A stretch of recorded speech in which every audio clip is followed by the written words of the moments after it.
தமிழ்நாடோட எதிர்க்கட்சி தலைவர் திரு உதயநிதி ஸ்டாலின் அவர்கள் வந்து அரசு செய்யப்பட்டிருக்காரு. நேத்து நடந்த போராட்டத்துல மக்கள் கூட்டத்துல பேசின ஒரு கருத்துக்கு வந்து அவர் பதில் சொல்லியிருக்காரு. இதுல அந்த அளவுக்கு ரொம்ப ஒரு கைது செய்யற அளவுக்கு ரொம்ப ஒரு கண்டெப்டான விஷயமா நீங்க பாக்குறீங்களா? இல்ல, அவர் பேசினத கருத்துன்னு நீங்க நம்புறீங்களா? அது பேசினது கருத்தா தம்பி? இப்படி ஒருதான் வக்கரமா அபத்தமா ஆபாசமா பேசுறவன் எதிர்கட்சி தலைவரா? ஒரு குறிப்பிட்ட நடிகையினுடைய பெயரை சுட்டி கூட்டத்தில் இருந்து ஒரு பையன் கேள்வி கேட்டா அவனை குண்டு கட்டா தூக்கி அந்த கும்பலிருந்து வெளியே தூக்கி வீசி இருக்க வேண்டாமா? அவன் கேட்ட கேள்விக்கு தண்ணி வந்தா சரின்னு இவன் ஜாடமாடையா பேசுறானே. ஆண் மகனாக இருந்தா நீ நேரடியா பேசு. எதுக்கு ஜாடமாடையா குழாயடி சண்டையில பெண்கள் பேசுற மாதிரி பேசுற நீ? ஒரு எதிர்கட்சி தலைவர் என்பது ஒரு ஷேடோ கவர்மெண்ட்டுக்கு தலைமை தாங்குகிறவர். ஷேடோ கவர்மெண்ட், நிழல் அமைச்சரவைக்கு தலைமை தாங்குகிறவர். அதிகாரத்தில் இருக்கிற கட்சி பெரும்பான்மை இழந்து ஆட்சி கவலக்கூடிய நிலைமை ஏற்படுமானால் ஆளுநர் அந்த ஷேடோ கவர்மெண்ட்டுக்கு தலைமை தாங்குகிறவர் தான் ஆட்சி அமைப்பதற்கு அழைப்பார். அப்படிப்பட்ட ஒரு உயர்ந்த இடத்தில் உயர்ந்த பொறுப்பில் இருக்கிற ஒரு எதிர்கட்சி தலைவர் ஒரு பேட்டை ரவுடியை போல, ஒரு புறம்போக்கை போல இன்றைக்கு இந்த நாட்டில் எதிர்கட்சி தலைவர் பொது வெளியில பேசுகிறார். அரியலூர், பெரம்பலூர், நாகப்பட்டினம், திருவாரூர், தஞ்சை, புதுக்கோட்டை, திருச்சி என்று 8 மாவட்டங்களில் இருந்து நிர்வாகிகளை வர சொல்லியும் 300 ரூபாய் கொடுத்தும் நிர்வாகிகளே வரவில்லை.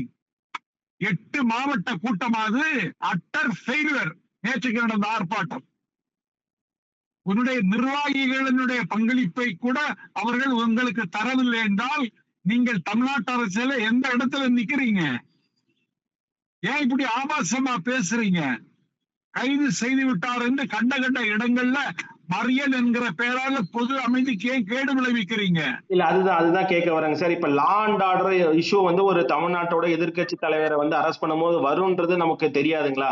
இது மட்டும் இல்லாம நாளைக்கு நிதிநிலை அறிக்கையை வந்து நம்ம சமர்ப்பிக்கும் போது முதலாம் நிதிநிலை அறிக்கை புது கவர்மெண்ட்டுக்கு ஒரு எதிர்கட்சி தலைவர் இல்லாம அந்த இடத்துல வந்து அவர் அரெஸ்ட் ஆகிருக்கிறான்ற பட்சத்துல நாளைக்கு என்ன இஷ்யூ வரும்ன்றது வந்து இப்ப இருக்கிற அரெஸ்ட் பண்றதுக்கு முன்னாடி தெரியாதுங்களா? ஒரு எதிர்கட்சி தலைவர் நாளைக்கு சட்டமன்ற கூட்டத்தொடர் இருக்கிறது, நிதிநிலை அறிக்கை இருக்கிறது. நிதிநிலை அறிக்கையினுடைய குறையும் முறை பேச வேண்டிய ஒரு கடமை நமக்கு இருக்கிறது என்று உணர்ந்து பேச வேண்டாமா? அப்போ எதிர்கட்சி தலைவர் எதை வேணும்னாலும் பேசலாமா? வென்றதை தின்று வாயில் வந்ததை பேசுகிற வன்களானனுக்கும் எதிர்கட்சி தலைவருக்கு என்ன வேறுபாடு? சரி, அதல்ல. திமுகவே ஒரு கோல்டு வார் நடந்துட்டு இருக்கு. ஸ்டாலின் குடும்பத்தின் கோரப்படியில் இருந்து திமுகவை விடுவிக்க வேண்டும் என்று திமுக காரர்களை முடிவெடுத்து விட்டார்கள். அந்த இடத்தை அலங்கரிப்பதற்கு கனிமொழி அணியமாகிவிட்டார். கனிமொழியின் செல்வாக்கு நாளுக்கு நாள் வளருகிறது. கிரவுண்ட் லெவல்ல போய் நீங்களே ஆய்வு செய்து பார்த்தால் உதயநிதியையும் ஸ்டாலினையும் துர்காவதியையும் யாரும் ஏற்றுக்கொள்ளவில்லை. ஆகவே நம்முடைய அதிகாரத்திற்கு ஆபத்து வருகிறது என்று திமுகவுக்கு தலைமை வகிக்கிற இந்த அந்தஸ்தும் பறிபோய் விடுமோ என்கிற கவலையில் தான் நேற்றைக்கு திட்டமிட்டு நடத்தப்பட்ட கபட நாடகம். இதை திமுக தொண்டனை உங்களுக்கு உணர்த்துவான். நான் கேட்கிற 8 மாவட்டத்தில இருந்து ஒரு கூட்டத்தை கூட்டி ஒரு ஆர்ப்பாட்டத்துக்கு ஆள் சேர்க்க முடியலன்னா நீ எதுக்கு கட்சி நடத்துற? நீ தஞ்சாவூர்ல இருக்கிற கட்சிக்காரர் வந்தாலே ஒரு ஆர்ப்பாட்டத்துக்கு ஆள் சேருமே.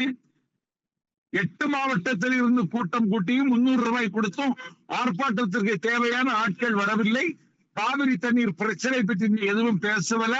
காவிரி தண்ணீர் பிரச்சனையில, மேகநாது பிரச்சனையில தாவேக அரசு என்ன குற்றம் செய்தது என்று உனக்கு கோடிட்டு காட்ட முடியல. நாங்க நேற்றைக்கு உச்ச நீதிமன்றத்தினுடைய கதவை தட்டி இருக்கிறோம். காவிரி ஆணையமும் நீர் ஒழுங்காற்று குழுவும் எங்களுக்கு விடுவிக்க சொன்ன தண்ணீரை கர்நாடக அரசு விடுவிக்கவில்லை. அதை விடுவிக்க சொல்லுங்கள் என்று உச்ச நீதிமன்றத்தில் கேட்டிருக்கோம். கர்நாடக மாநில முதலமைச்சர் டி.கே. சிவகுமாரோடு நட்பிலும் உறவிலும் தான் எங்கள் தலைவர் இருக்கிறார். 2 மாநிலங்களுக்கான இந்த பிரச்சனையை சுமூகமாக அணுக வேண்டும். அது நீதிமன்றத்தின் மூலமாக தீர்வு எட்ட வேண்டும் என்பது எங்களது நோக்கம். ஏன்னா காவிரியில இடைக்கால உத்தரவு வந்த பொழுது கர்நாடகத்துல தமிழர்கள் வீடு சூறையாடப்பட்டது. தமிழர்களுடைய வாகனங்கள் என்ற அடையாளம் கட்ட வாகனங்களை தீக்கிரையாக்கினார்கள். ஆகவே கன்னட வெளியர்களின் காலித்தனத்திற்கு தமிழர்களை பரியாக்க கூடாது. ஒரு தமிழன் ஒரு சொட்டு ரத்தம் கூட சிந்தக்கூடாது என்பதில் எச்சரிக்கை உணர்ச்சியோடு இருக்கிறார். தமிழ்நாட்டில் உற்பத்தி செய்யக்கூடிய காய்கறிகள் எல்லாம் பெங்களூர் சந்தையில் தான் சந்தைப்படுத்தப்படுகிறது. இதையெல்லாம் உணர்ந்து 2 மாநில மக்களுக்கும் ஊனமும் ஏற்பட்டு விடக்கூடாது, உரிமையும் நிலைநாட்டப்பட வேண்டும் என்ற கரிசனத்தில் கவலையில் எங்கள் தலைவர் காய் நகர்த்துகிறார். உதயநிதி ஸ்டாலினுக்கு அரிப்பு வந்தால் சொரிந்து கொள்வதற்கு அவர் வேற ஏதாவது முதுகை தேடிக்கொள்ள வேண்டுமே தவிர பொதுவெளியில் ஒரு பொதுக்கூட்ட ஆர்ப்பாட்டத்தில் இப்படி அசிங்கமாக பேசக்கூடாது.